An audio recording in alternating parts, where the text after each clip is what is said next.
estimados estudiantes, en esta oportunidad vamos a analizar la cuarta propiedad coligativa, que es la presión osmótica. ¿En qué consiste la presión osmótica? Este es un concepto que está directamente relacionado con el sistema biológico. ¿Por qué? Porque la osmosis es un sistema que tienen algunas moléculas, macromoléculas, moléculas muy grandes a nivel celular, que tienen una membrana semipermeable. Eso significa que permiten el paso de una cantidad de solvente, pero no de soluto. Como por ejemplo, ¿qué membranas serían semipermeables? Las membranas de los glóbulos rojos. ¿En qué consiste a grandes rasgos la osmosis? Para que podamos después entender bien lo que es la presión osmótica, que es el concepto de la propiedad coligativa. En la osmosis siempre existen algunas membranas que se llaman semipermeables, que son las que permiten el paso de una sustancia y no de otra. No todas las células de nuestro organismo tienen membrana semipermeable.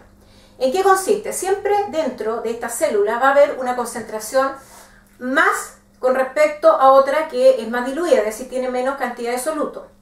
La osmosis, como son estas membranas que permiten el paso del solvente y no del soluto, la finalidad que tiene es el paso de solvente para igualar las concentraciones en ambos lados, es decir, de la diluida y de la concentrada.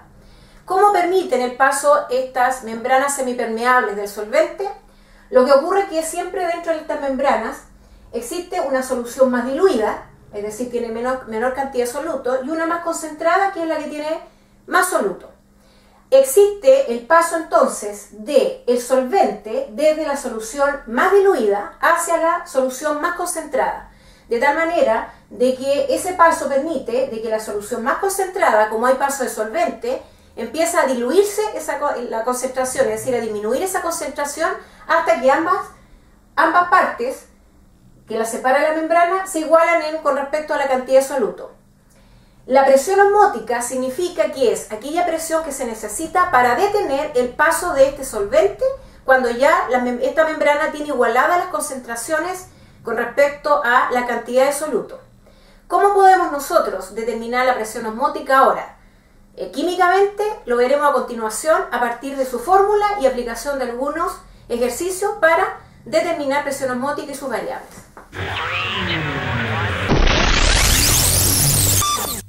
Matemáticamente ahora, ¿cómo podemos determinar la presión osmótica? A partir de la siguiente fórmula. Pi, cuidado, ese pi no es el 3,14, que es un valor constante que se utiliza en matemáticas, sino que se abrevia pi a la presión osmótica acá químicamente. Va a ser igual a la molaridad por la constante, por una constante y por la temperatura. ¿De qué depende entonces la presión osmótica? De la concentración molar y de la temperatura en este caso. Son directamente proporcionales. La constante que se utiliza aquí, que no se plantea en el ejercicio porque se supone que se sabe el valor, vale 0,082 y sus unidades son la atmósfera, el litro, el mol y el grado Kelvin. Por lo tanto, esta constante es la que me da las unidades del pi, que es la presión. Por eso es que la presión acá se mide en atmósferas, el volumen en litros, que me lo está dando la molaridad, el mol, que también me lo da la molaridad, y el grado Kelvin, que es la temperatura. En esa unidad vamos a medir la temperatura en grado Kelvin.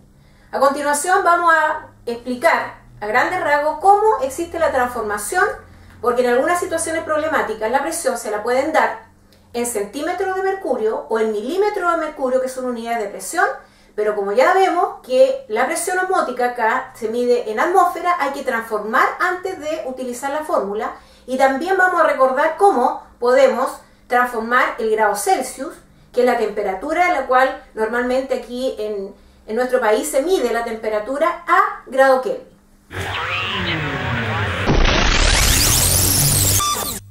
¿Cómo podemos ahora transformar algunas unidades si en las situaciones problemáticas la presión no se la dan en atmósferas? Tenemos las equivalencias, que una atmósfera equivale a 76 centímetros de mercurio y a la vez una atmósfera equivale a 760 milímetros de mercurio. Los milímetros de mercurio es lo mismo que el torr, son sinónimos los dos. Lo que pasa es que son diferentes nomás las nomenclaturas, pero significan exactamente lo mismo.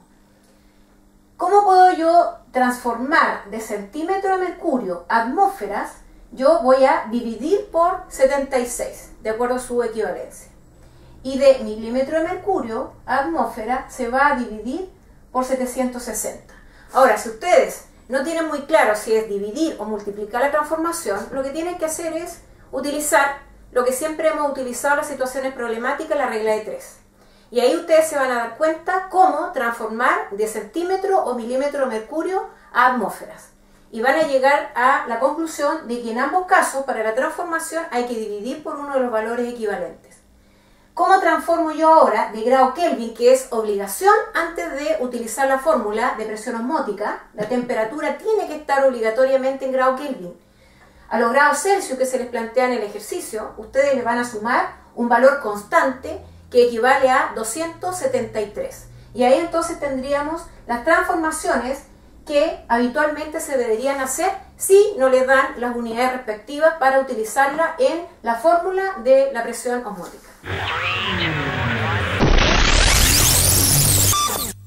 Ahora analicemos algunos ejercicios donde vamos a utilizar la fórmula de presión osmótica. Veamos cómo determinamos aquí y desarrollamos el siguiente ejercicio. Dice, calcular la presión osmótica de una solución que contiene 1,5 moles de soluto en 500 mililitros de solución a 20 grados Celsius. Aquí entonces pongamos primero los datos para ver qué me piden y qué debo calcular antes. La presión osmótica, pi, acordarse, es X. Tengo los moles, que son 1,5. Estos son 1,5 de soluto. Y en 500 ml de solución, es decir, el volumen de la solución, son 500 ml. Y la temperatura es 20 grados Celsius. Analicemos ahora, de acuerdo a la fórmula, qué datos son los que me faltan para comenzar por ahí a determinarlo y finalmente utilizar la fórmula para determinar la presión osmótica. Comencemos por la M, que es molaridad. Veamos en los datos. No tenemos la concentración molar, pero sí tenemos los moles y tenemos el volumen. Entonces el primer paso que hay que hacer es determinar la molaridad. Entonces yo sé que la molaridad por fórmula son los moles de soluto que están disueltos en litros de solución. Entonces la molaridad sería, moles de soluto son 1,5 moles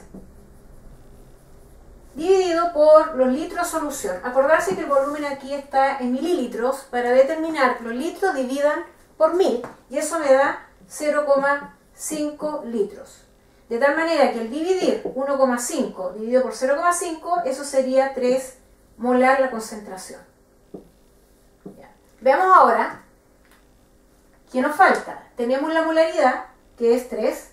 La constante, acordarse que es 0,082, que no se plantea en el ejercicio, y la temperatura, a nosotros aquí los datos lo dieron en grados Celsius, lo que tengo que hacer es transformar a grado Kelvin, y la transformación a grado Kelvin es 20 grados más 273, que es un valor constante, lo que me da en grado Kelvin 293, y ese es el valor que vamos a utilizar en el dato aquí de la fórmula. Tenemos todos los datos que necesito para reemplazar en la fórmula y calculemos la presión osmótica. Pi, que es la presión osmótica, va a ser igual a la molaridad, que en este caso es 3 mol por litro, por la constante, que es 0,082 atmósferas, litros, mol, grado Kelvin, que son las unidades determinadas para el R, por la temperatura que da en 293 grados Kelvin. ¿Qué hacemos ahora? Simplifiquemos lo similar, litros con litros, grado Kelvin con grado Kelvin y mol con mol. Me quedó la unidad atmósferas. Entonces la presión osmótica, al multiplicar 3 por 0,082 y por 293, eso me da un total de 72 atmósferas, que sería la presión osmótica.